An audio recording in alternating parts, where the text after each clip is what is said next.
Bonjour, bonsoir à vous tous. Votre frère Kalanji, analyste politique, patriote qui parle du Grand Congo. Voilà ce que nous faisons. Nous sommes contents de vous avoir nombreux chez nous cet après-midi ou ce matin, dépendamment de là où vous êtes. Nous, c'est le changement de mentalité et l'éveil de la conscience patriotique. Chez nous, nous enseignons, nous éduquons, nous informons la population congolaise et nous disons la vérité. Voilà ce que ça par lequel vous pouvez aussi nous laisser un voice moins de 2 minutes ou bien nous écrire aussi, mais un voice de moins de 2 minutes, on peut suivre. Ça, c'est une façon de nous aider, de nous assister. Vous pouvez utiliser ces moyens-là si vous voulez nous aider, nous assister. Voilà, nous serons toujours contents. Kagame n'est pas mort. C'est comme s'il est vivant. Il vient de ressusciter, ou bien il n'a plus envie de mourir, ou bien c'est quoi? Je vois toutes sortes de vidéos dans le net, partout. On parle de Kagame qui a réapparu avec Obasanjo. Il a été reçu à Kigali et consorts. Quelques indices. Et vous savez quoi? C'est une ancienne image de 2024 au mois de novembre. Non, ce n'est pas une ancienne vidéo, c'est une nouvelle vidéo. Quand Kagame mourra, nous le saurons tous qu'il est mort. On doit quand même arrêter à ne pas continuer toujours à rêver. Voilà. Je vais vous mettre deux choses. J'aimerais que tout le monde observe ce que je vais mettre. Voyez un peu voir ça. C'est la première chose que je vais mettre, que tout le monde est en train de voir.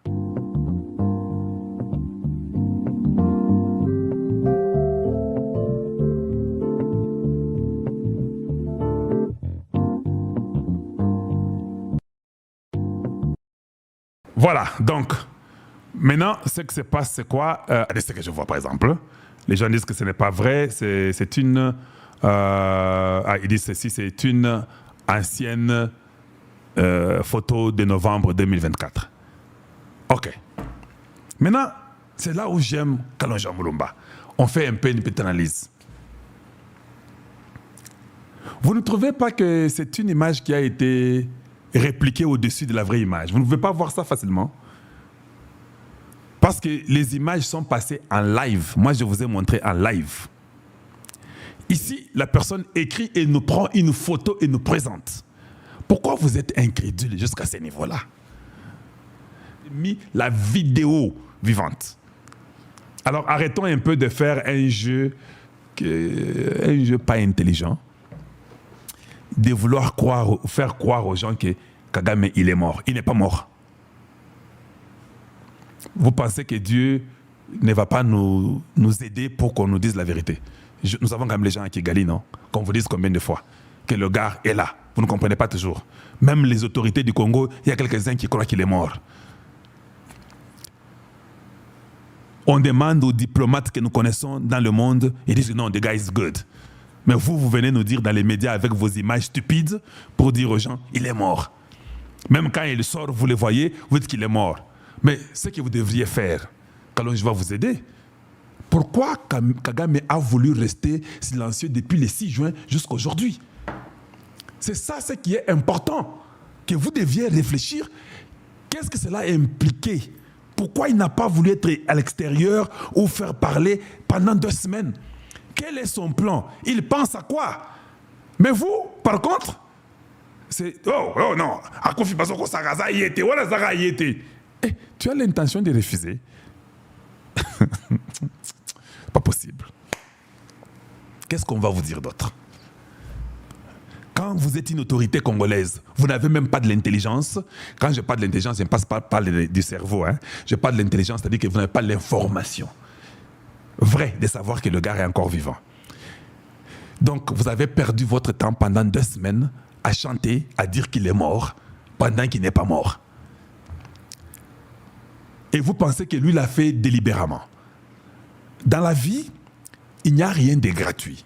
Vous devez toujours apprendre et étudier les trends de la vie des gens.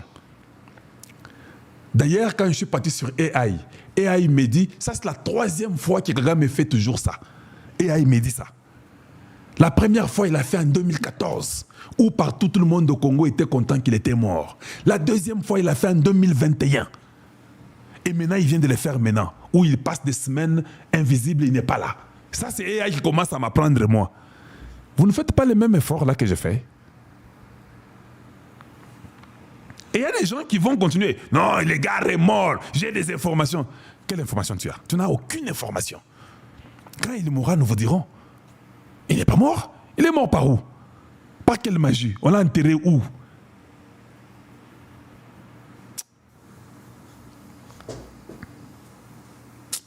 Faites un effort. C'est pas bon. Et vous ne comprenez même pas qu'on est en train de vous distraire. C'est ce qui est grave. On vous distrait. Nous devons faire l'effort à réfléchir pour mieux atteindre les objectifs de la République. C'est que moi, je demanderais au conseiller des présidents Tshisekedi. Et puis une autre chose, si les présidents connaissaient tout, ils n'auraient pas de conseillers. Pourquoi il a les conseillers? Ah, il a les conseillers parce qu'il a besoin d'entendre qu'on lui dise aussi d'autres opinions, d'autres choses. Ah, donc le président Tshisekedi ne connaît pas tout. Mais maintenant, si les conseils ne sont pas bien donnés, on ne peut pas dire ça. Même si on donne mal les conseils, les derniers mots reviennent à Tshisekedi. Il doit dire non ou il doit dire oui, quels que soient les conseils qu'on lui donne. Tout tombe sur lui, si vous ne savez pas ça. Moi, je ne veux pas seulement que les présidents prennent une mauvaise décision. Vous pouvez appeler la décision de Tshisekedi que c'est la meilleure au monde. Non, même aux États-Unis, Donald Trump peut aussi prendre une mauvaise décision, non? Alors, changez, devenez mûrs. Ne devenez pas les idolâtres, les fanatiques. Vous aimez Tshisekedi, vous devez dénoncer ce qui est mal, avec respect, dans les normes. C'est ça, aimer votre président. Quand un individu qui importune votre président vient le voir, vous vous acclamez. Hey, Tshisekedi, vous êtes des aventuriers. Vous devez vous fâcher. Parce que Tshisekedi, c'est le symbole. Il nous représente tous. Il a ma voix, non? J'ai voté pour lui, non? Mais pourquoi cet homme qui nous humilie, qui viole nos mamans, vient le voir? Moi, je dois clamer. Je ne dois pas clamer. Et vous devez être de mon côté pour dire que tu as raison. On ne fait que réfléchir. C'est très important. Lisons un peu cet homme. On l'appelle Mandela. Mandela, qu'est-ce que tu dis? Quand tu t'es battu si dur pour te remettre debout, mais ne retourne jamais vers ceux qui t'ont mis à terre. Je n'avais jamais lu cette parole de Mandela.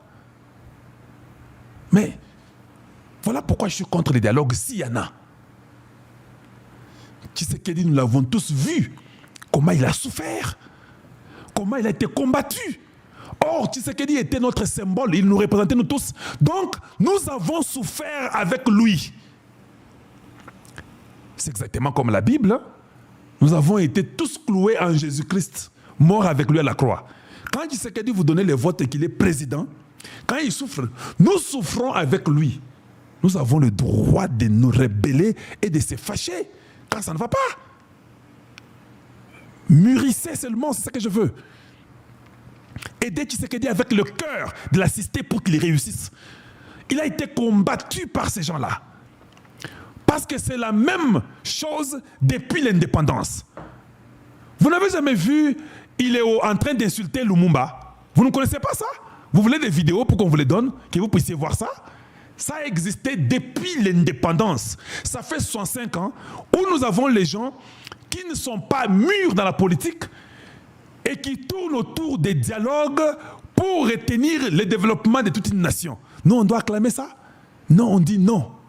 Voilà pourquoi Mandela le dit. Quand tu t'es battu si dur pour te remettre debout, ne retourne jamais vers ceux qui t'ont mis à terre. Donc quand nous voyons le président Tshisekedi recevoir, à ceux qui dialoguent exaté, qu'on recevoir ya pamba, ba ambongo na ba choli, bisoto lingi angote. Et nous devons montrer notre position. Parce que moi qui vous parle, je suis cette maman qui a été violée 42 fois. Je n'ai jamais vu Chole venir me consoler quand il est venu à Goma. Je n'ai jamais vu Mouteba venir même à la tombe ou au cercueil de mon fils qui a été tiré 50 fois dans la poitrine. Voilà pourquoi nous ne voulons même pas que le président Tshisekedi les reçoive. Il faut combien d'oreilles pour comprendre? Parce que je suis cette femme-là violée. Quel conseil toi tu me donneras, toi les Congolais qui pensent que Tshisekedi connaît tout? Moi j'ai été violé 42 fois. Quel est ton conseil que tu me donnes? De me calmer parce que je ne connais rien? Parce que le corps qu'on a violé c'était mon corps. Ce n'était pas le corps du président. Il faut vous réveiller. Il faut vous réveiller.